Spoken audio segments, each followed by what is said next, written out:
Welcome back to the Pit Stop, guys. I'm your host, Carl Eski. We're here for another episode.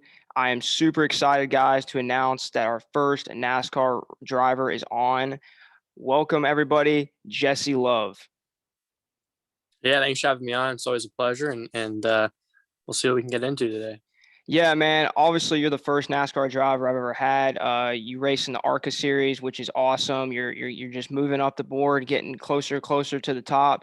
You're such a young driver. I mean, you've broken records. You're the youngest driver to ever win a championship in NASCAR, which is great. I just can't wait to get into that with you. But normally we start talking about NASCAR Cup Series a lot because it's the most popular one, and we just like to talk about standings, the playoffs, and upcoming news that's always going on. But today I just want to take the time to interview you, and just talk about your career, and then maybe we can get into what happened last week at Dover. But yeah, so I guess just to start it off, man, like what started your love and passion for racing, man?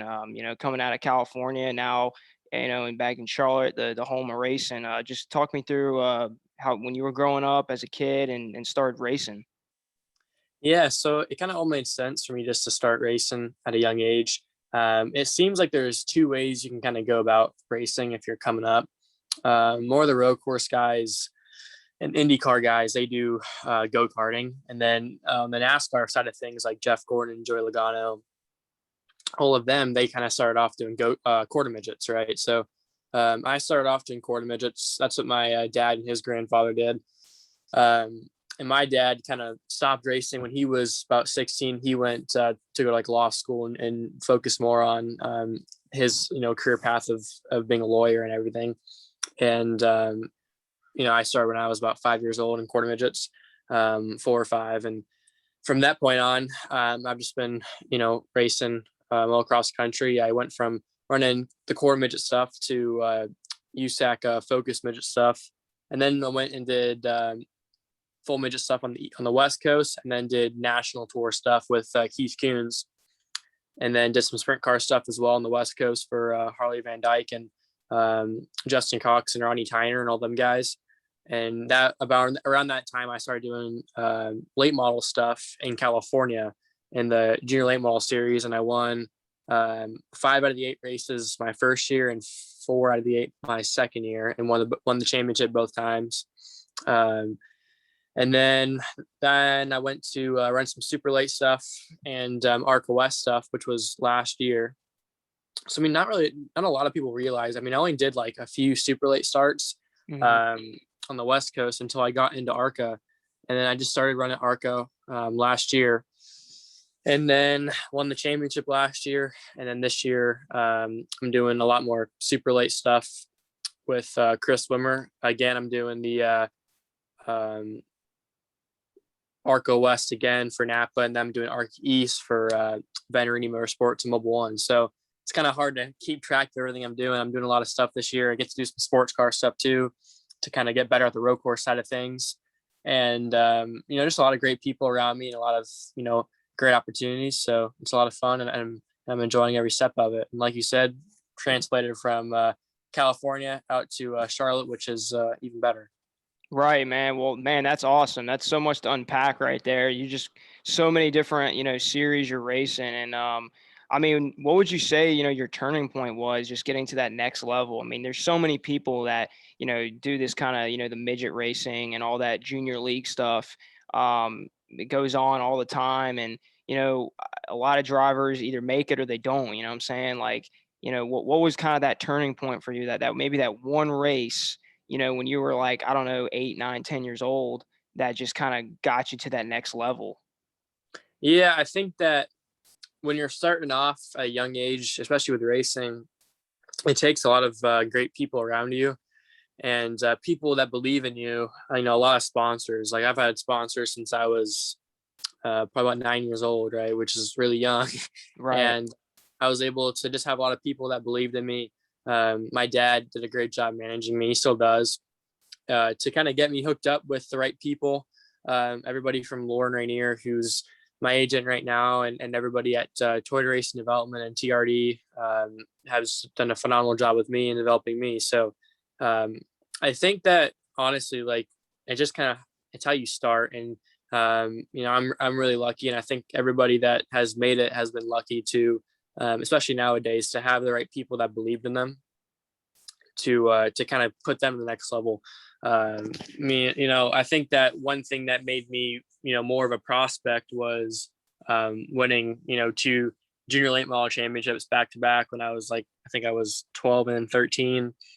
And then at 14 years old, I was doing sprint car stuff, midget stuff, and super late model stuff, which was a huge step for me, kind of going from, smaller type cars and less power, less competition to, more premier level racing. And you're in front of more people, more sponsors, and on TV and everything.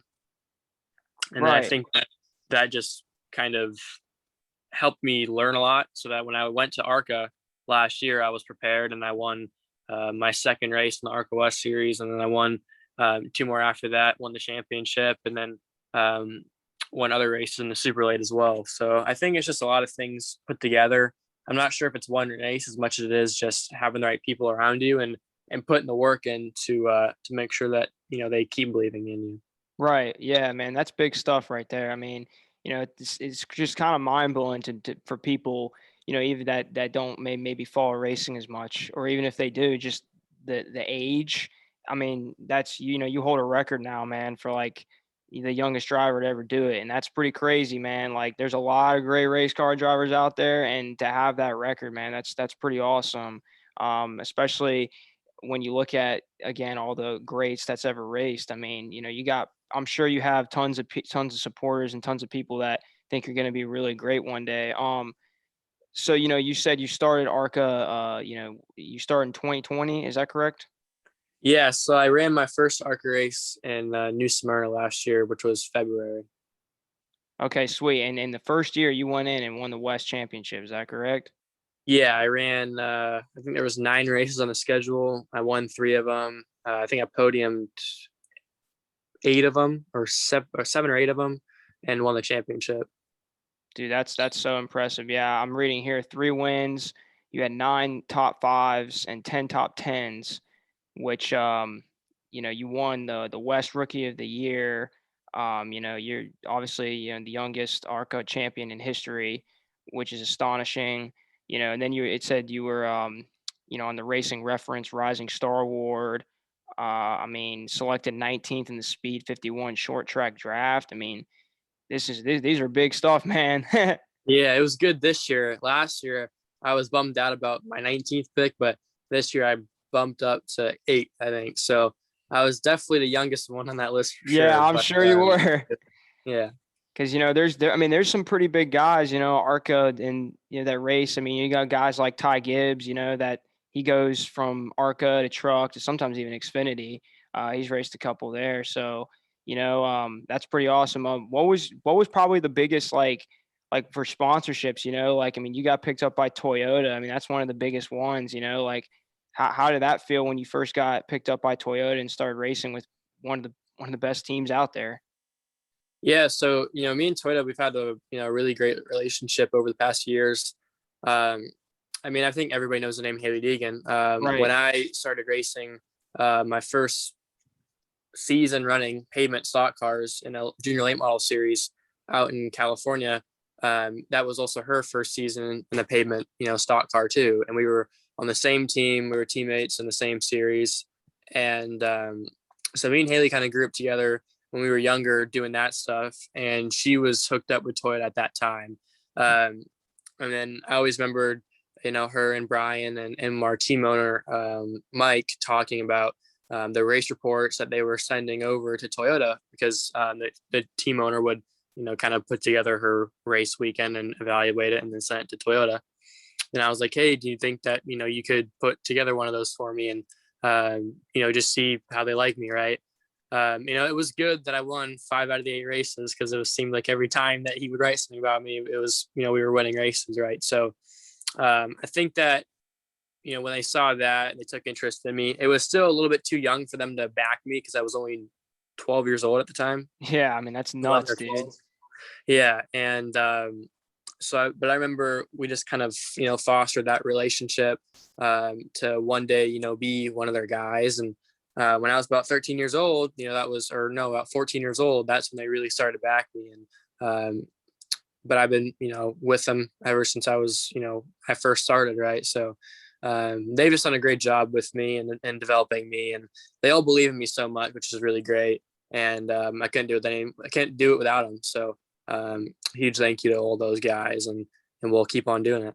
Right. That's awesome. Awesome stuff. Yeah, man. I noticed, Haley Deegan, I'm sure I knew there was a relationship there when I started looking you up. I mean, how would you classify your relationship with, your owner, Bill? I mean, he's a really good owner, man. He's had a good, you know, he's got a great history, great resume. He's always had great drivers, and now you're piloting that number 16 Toyota Napa car. I mean, that's a good car in Arca, man. Like that's got a good history. I mean, you know, they got a ride that car has won 6 West Series championships, dude, dating back to 1999. I mean, how does that feel?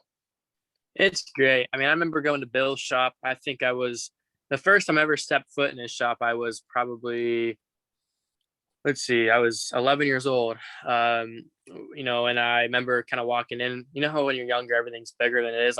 Yeah. It was like a Costco size shop, and it really is. I mean, it's massive, and um, just a huge shop with a lot of great people. And I remember meeting him just kind of briefly. He didn't really know. I mean, he didn't know who I was at the time.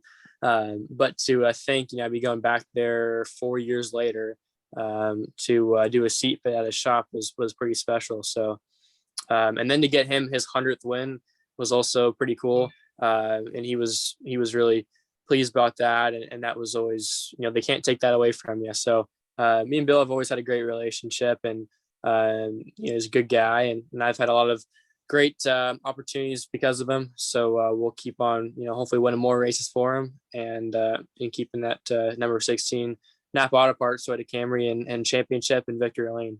Awesome. Yeah, that's awesome stuff. I mean, how did he react? It's like when you break the record at the youngest age at 15, winning the championship, he's been around for a while, it's like, him, you doing that on his team, how did he react?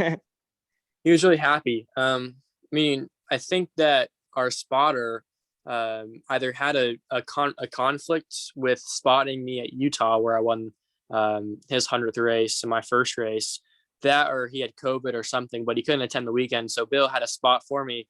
And it was on a road course, and there's 2 spotters on a road course because it's so long. So Bill was doing the west side, and my crew chief Kyle would do the east side. So that's kind of how that worked. And so he was kind of like more a part of that weekend than he normally is, because normally he's just playing the role of being the team owner, but to be a spotter and be like, more like on the team. I'm sure that, definitely made it even more sweet for him. And he really enjoyed it. And we have a picture after I just won, where I'm, sitting down because I'm beat. It was 100 and probably 110 degrees that day. So Oh yeah. it was probably 150, 140 inside the car. And I was beat, drinking a water, and we were all smiling, and gave the camera a thumbs up, and somebody took a picture. I think it was my dad or something, or my crew chief. But that was really cool. And he was really blessed, and we were all blessed and fortunate for it, and felt grateful too. So something that's really special, and to do it on a road course too was really cool as well.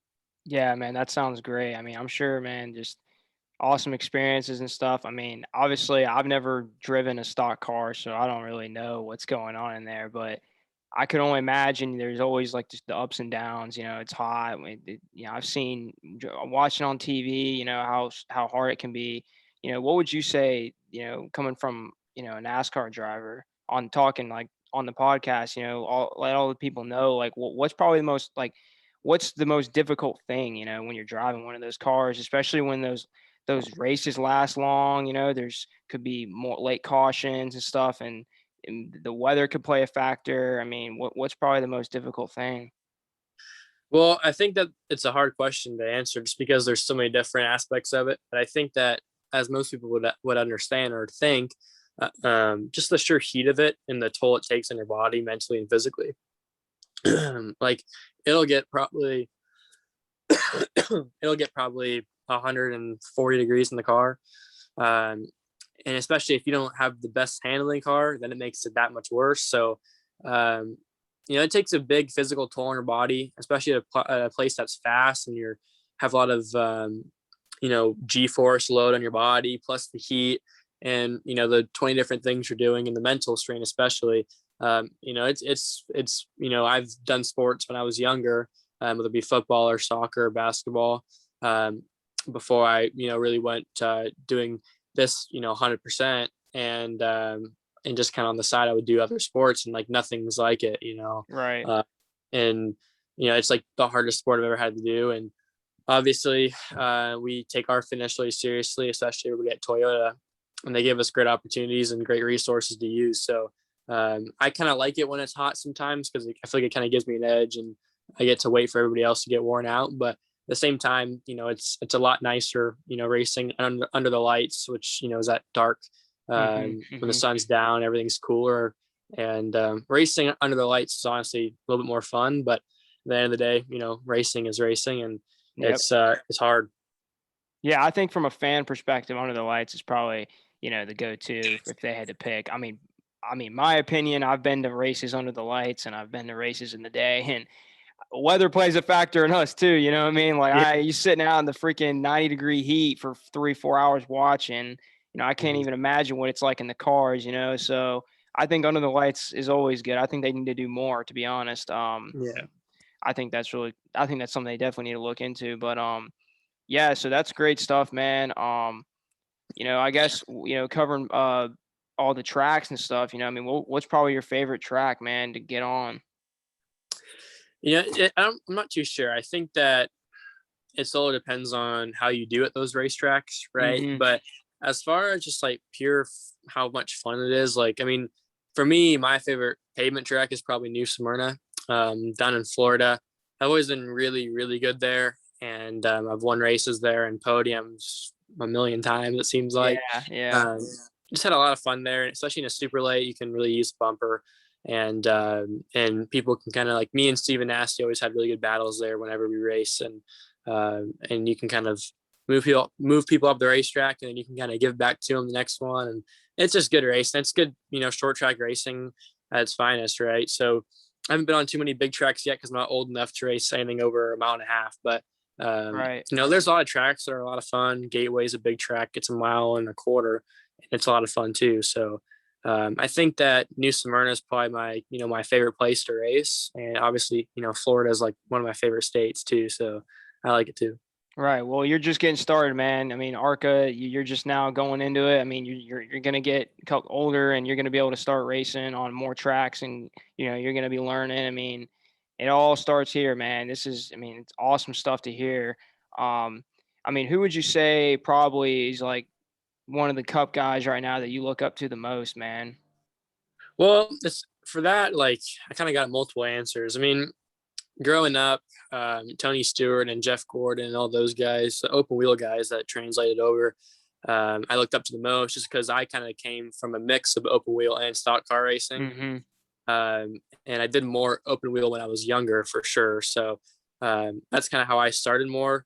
But at the end of the day, I mean, Jeff Gordon, he's been a good mentor to me, and he's been able to help me out, especially at a place like Phoenix where he's really good at. He's able to help me before I went there for the first time. And but other guys too, like me and Alex Bowman, we've always had a good relationship. I met him when I was, younger, and we've been to a shop before. Mm-hmm. And everybody at Hendrick's always been good to me too. So, I'd say kind of growing up, Jeff Gorman was always my favorite. But, right now, I guess probably because like I'm about to be everybody's competition one day, Yeah.